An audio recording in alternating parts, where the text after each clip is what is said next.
For the past 10 years, many of us have heard of Falun Gong, the practice, the beliefs, and also the struggle they're having within China. Today, I'm happy to have with me spokesperson for the Falun Gong in Canada, Mr. Joel Chipkar, who will hopefully be able to shed more light on this spiritual phenomenon and the issues it faces today. Joel, thank you very much for being with us today. Thank you, Chrissy. So Joel, for those of us who don't know, what exactly is Falun Gong and what are the basics of the beliefs? Well, Falun Gong is what's called a full cultivation practice for the mind and the body. Back in China, in ancient China, these teachings that we know today, like Tai Chi or Qigong, were used to not only strengthen the body energy, but also to unlock the wisdom in the mind in order for people to reach their spiritual perfection. Much like many of the ancient teachers like the Buddha or Lao Tzu, who brought in Taoism, these were very profound, powerful teachings. And Falun Gong is also based in this essence of this belief that in order to unlock your enlightenment, you have to assimilate to universal principles, principles that make the universe kind of go round. And Falun Gong believes that the essence of every molecule in the world, everything that we see, like this table or a tree or a chair, has a characteristic. And each characteristic of each molecule is what the Chinese call Zhen Shen Ren, or truthfulness, compassion, and forbearance. Like a tree doesn't know how to hate. You know, a bird doesn't know how to be jealous. They just are. And Falun Gong believes that the human being as well can assimilate once again closer to this universal characteristic of truth, compassion, and forbearance. And once we do, that we will automatically unlock our spiritual awareness in our enlightenment. So Falun Gong itself is a way of life. People incorporate these principles of Zhen Shen Ren, truth, compassion, and forbearance, in their everyday life. So we as practitioners try to eliminate our selfishness. You know, we try to eliminate our anger and learn what it means to really truly be a good person. And the beauty of the practice itself is its practicality. Like, although it's steeped in so many thousands of years of culture, it's good for today. Like, there's no worship or ritual, there's no dogma, there's no money involved. Practitioners can come and go as they please. There's no membership lists. So it's a very free and very empowering teaching that helps people in their daily lives on a daily basis. So it doesn't sound like something that would be a threat to anyone. So why is the Chinese government so against it? Well, in order to answer that question, I have to give you a bit of history on China and also on the Communist Party. China is a country steeped in 5,000 years of culture, and in this 5,000 years, the entire society believed that gods existed. All the art that you see in China, everything, all the artifacts, not only from China, but cultures around the world, these artifacts were created to exalt gods, to pay homage to gods. All the ancient dance was done to say thanks to gods. Like, people all believed in gods. And with this came tremendous faith and tremendous spirit. People had spirit and faith and power. When the Communist Party came into China, it was Mao Zedong and his gang who imported communism from the West into China, and basically, through a violent campaign, initiated this new communist teaching into China. And with it came the number one principle that in order to suppress the people, you have to eliminate their spirit. You have to kill their spirit. You have to eliminate their faith. And this is exactly what the communist government did. In 1966, they started what was called the Cultural Revolution. And in the Cultural Revolution, they basically eliminated in people's minds that gods existed, that gods did not exist, and that the Communist Party was God, that the Communist Party could control heaven and earth, and the Communist Party was great, glorious, and correct. So you don't need a God. All you need to do is put your faith in communism, in the Communist Party. And I'm not making this up. This was actually in the Communist Manifesto. So in this time, from 1966 right up until the end of the mid-70s, the communist government eliminated people's faith by violent campaigns, by destroying hundreds of thousands of temples and shrines, and by indoctrinating in people that there is no such thing as God. So now you have inside China a very atheistic faith, a very atheistic society, which, who have their religions. They have Buddhism and Taoism and Christianity. But these religions are forced to swear allegiance over the Communist Party, over their belief in God. So every religion in China today is controlled by the Communist Party. If you're not, then you're banned a heretical organization and you're persecuted. But when the Cultural Revolution ended in the late 70s, the government started getting concerned because after eliminating the faith of people, they started to get sick. They started to get diseases. It's a very common principle that if your mind is peaceful, your body will follow. If your mind is plagued or if you have no faith, you're going to start getting sick. And in the 1980s, the communist government started letting back into China some of these spiritual treasures from the past, like Tai Chi and Qigong, that used to be full cultivation practices for the mind and the body, but now they were only for healing and fitness. They were only for the body. So the regime did not allow the spiritual aspect, they only allowed the physical aspect. And in the 1980s, you had a huge Qigong boom, and millions upon millions of people started to practice Qigong and started to become fit. In 1992, the founder of Falun Gong, Mr. Li Hongzhi, debuted Falun Gong into China. And Falun Gong once again brought not only the exercise regime to help healing and fitness, but also the cultivation practice for the mind. So he brought back into China the full cultivation practice of mind and body. And then from 1992 to 1994, it was very respected in China. It was awarded by the actual communist regime. It was supported by the regime. It was endorsed by the regime in order for the founder to give classes all over China. It was awarded the Star Qigong School in 92 and 93. And the Public Security Bureau, which is like the FBI, congratulated Falun Gong for bringing back the crime-fighting virtues into society. Wow. It spread across China faster than any spiritual teaching in history, until 1994 came around. And when 1994 came around, the communist government approached the founder and they said, we want to start charging money for this teaching because it's so powerful. We want to start charging money because it's popular. And the founder said, no, this is a cultivation practice. It's for the spirituality of the people, and it's not to be capitalized. It's not for sale. So he distanced himself from the arm of the communist government that was kind of overseeing Tai Chi and Qigong. And at that point, the communist government started to attack him. So from 94 to 1999, these abuse continued to happen. And in 1999, the communist leader at the time, Jiang Zemin, ordered a violent persecution against Falun Gong when his survey found that over 100 million Falun Gong practitioners were practicing in China. That's about 1/12 of every Chinese person in China, including high-ranked Communist Party members and their families. So experts say he was very politically insecure and jealous, and he used Falun Gong as a political tool to kind of fluff his feathers and show fear to his political circle and also the rest of China. And from 1999 until today, every human rights organization in the world, Amnesty International, Human Rights Watch, the United Nations, have documented the atrocities happening inside China. Over 100 million people are forced into exile. Hundreds of thousands are being tortured in labor camps today. And tens of thousands of people have been murdered in police custody. So today, Falun Gong is the #1 human rights atrocity happening in China today.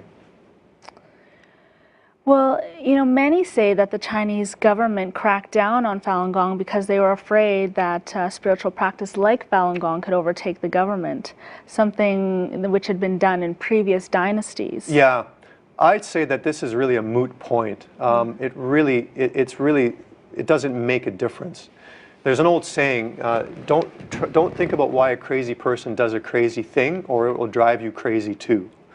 The issue is, whatever the excuse the Communist Party came up with, there is no excuse for the murder and torture and defamation of millions of people just because they choose to practice their faith of choice, or just because they choose to stand up to protect not only their Chinese constitutional right to believe in their faith, but also their human right to believe in their faith.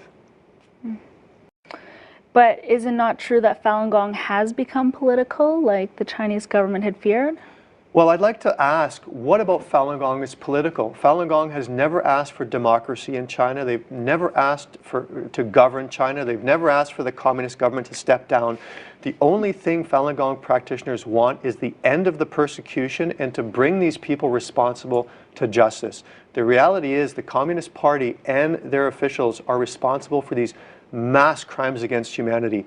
Number one, by their implementing these policies, and number two, by turning their backs and letting these things happen to millions of people under their watch.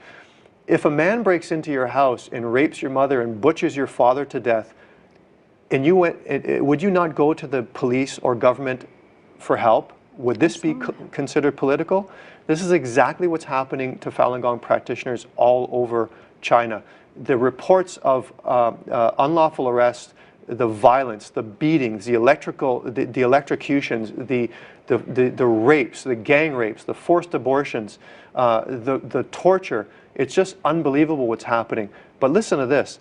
In 2006, an independent investigation uncovered that based on communist government records, that there had been 41,500 organ transplants that were done that could not be verified on where these organs came from. And through investigations, it was uncovered that these organs had come from murdered Falun Gong practitioners who've been in labor camps or jails and blood tested to match organs for transplant tourists. And these organs were then sold on government websites and through government agencies for up to $160,000 US. Like, these are the issues that Falun Gong practitioners are facing today. Is it not human to want these crimes stopped? Like, if Coca-Cola or IBM were doing these crimes against a group of people and we all rallied to stop it, it wouldn't be seen as political. It's only seen as political because this human rights abuser, this perpetrator, is hiding behind the cloak of a government. So for Falun Gong practitioners to want this stopped, it's not political. But I want to go a little bit deeper on this political label because it's very important. For 60 years, the Communist Party has been brainwashing Chinese people to believe that if anybody attacks the Communist Party or criticizes the Communist Party, then they're against China and against the Chinese people. So this in turn has created hyper-patriotic Chinese who turn around and attack anybody that the regime labels as political or anti-China. And this has been, it's almost like it was an ingenious tool by the communist regime to protect them from ostracization from others for their crimes. So you have Amnesty International, who's seen as an anti-China organization because they're actually trying to stop the torture of Chinese people by the communist regime.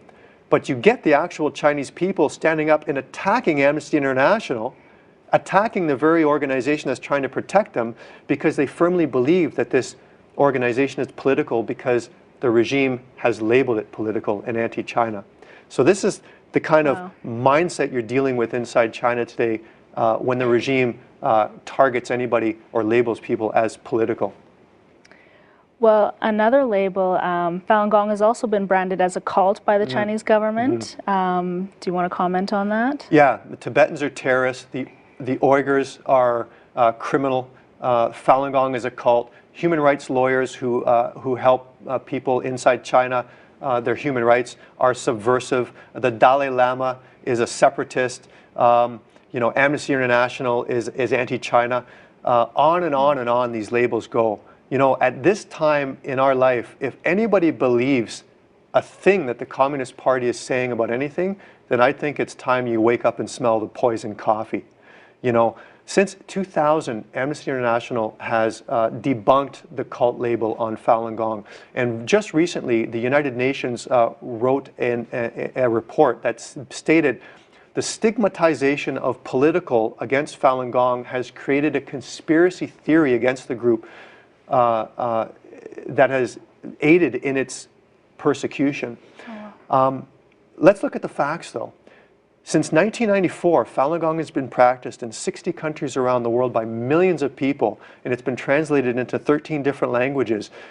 Not one person anywhere in the world has ever been convicted or arrested for any illegal acts anywhere in the world.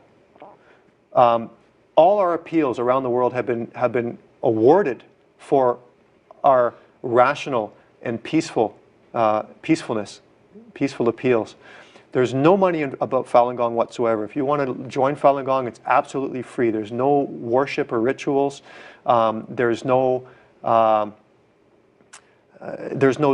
dogma about it. Falun Gong teaches, to respect your family, to be more responsible as a human being, to live by the principles of truth, compassion, and forbearance. From World War II to the Bosnian genocide to Rwanda, the #1 weapon in every genocide campaign is propaganda.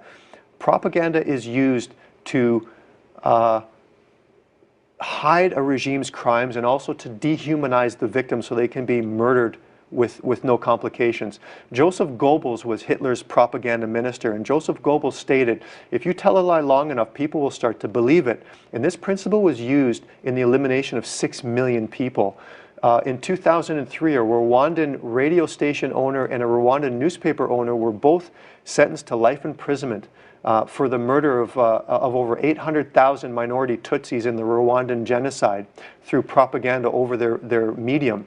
And the judge said at the sentencing, without lifting a machete or a firearm, you have caused the deaths of thousands of people. This is the power of propaganda.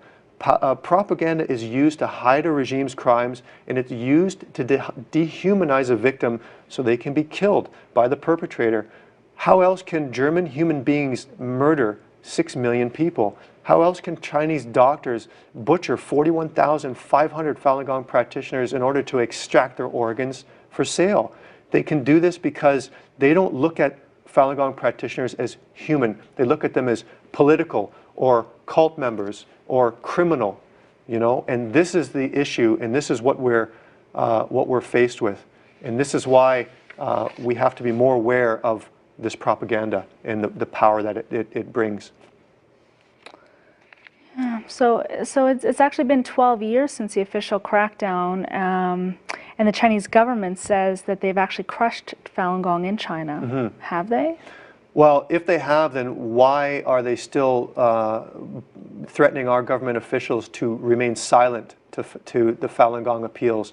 Or why do they keep sending letters to our city officials threatening them that if they have Falun Gong Day, or they write a proclamation for Falun Gong, that they will lose business ties in China?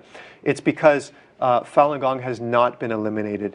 In 2006, a Chinese embassy official stationed in Australia defected from the Chinese embassy because of his conscience, and he stated to media that the Chinese government could not understand the peaceful appeals of Falun Gong to protect their freedom of belief. Now they cannot let the international community know what they've done to Falun Gong. This is the issue. The Communist Party is responsible for heinous crimes against humanity, and their #1 mandate is to hide these crimes from society so they will not be brought to justice. This is the issue that Falun Gong faces today, and why the communist government is so afraid of the voice of Falun Gong. But don't you think we have to engage China in order to affect change? I think that people who say that we have to engage China are either ignorant to the true face of this regime, or they're just interested in business and they don't really care about human rights. The reality is our government has engaged China for years, and still the human rights is deteriorating in China. You cannot engage the Chinese government unless you dance the way the Chinese government tells you to dance. They're a bully regime who will not change for anybody, and those who think they will are wasting their time, or basically just creating a smokescreen so they can do their business with China, without worrying about human rights. So I guess you don't agree with the scholars who say that human rights are improving in China. Well, I think that these China scholars are basically just China apologists. They base the human rights improvement on the economic changes that China has went through recently, which really only affect a very small minority groups inside China. Ask the Tibetans if ask the Tibetans if human rights have improved in China, or ask the Falun Gong practitioners who are still languishing in labor camps today or being cut open for their organs if human rights are improving in China. Or ask the Uyghurs up in the autonomous region who are being ethnically cleansed as we speak if human rights are improving. Or the Tiananmen Square mothers who 30 years after their children were butchered in Tiananmen Square are beaten and tortured in jails if they appeal for their rights to mourn the death of their children. Ask them if human rights have improved. The reality is human rights have not improved. Chinese government continues to be the #1 human rights abuser in the world, and those who ignore this are basically just implorable. So Joel, what do you feel the answer is to all of this, and where do you see Falun Gong within China in the future? Well, I think the most important thing for us to remember is watch the signs for the Communist Party. They're the biggest liar that are in our world today. You Google China denies and you get over 5 million hits. Whenever something happens in China, they always tell people to stay out of their internal affairs, or that this is a political issue, or we deny it. Whenever you hear this, you know exactly that China is lying. And I think that we have to continue to remember this and keep supporting those who are standing up to help the human rights for the Chinese people within China today. Wow. Well, I want to thank you very much for being with us today, Joel.